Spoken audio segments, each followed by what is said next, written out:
Hi guys, kumakain kami dito sa restaurant sa Lubeck, sa Mongolay and China restaurant. So, it all you can eat yan siya guys. So, ang saya-saya namin dyan. Ayan, hinungitan ako ng asawa ko. Kumakain kami sa tabi ng parang meron dyan fishing area.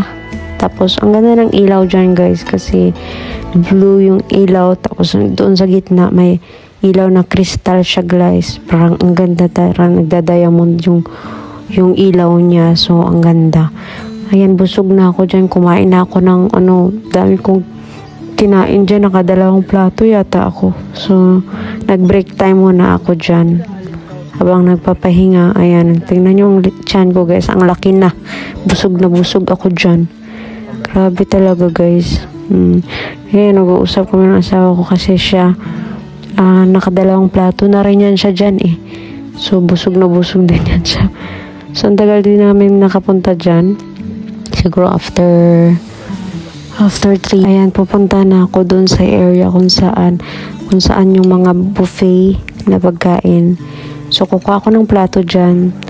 Yung may-ari dyan ay Chinese din.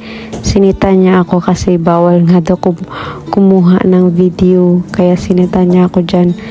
Yun, pinatanggal niya talaga yung aking camera. Maganda nga eh. Pwede ko siya i-infallen yung ipang sabi-sabi yung restaurant niya na maganda. So, ayaw niya nun, diba?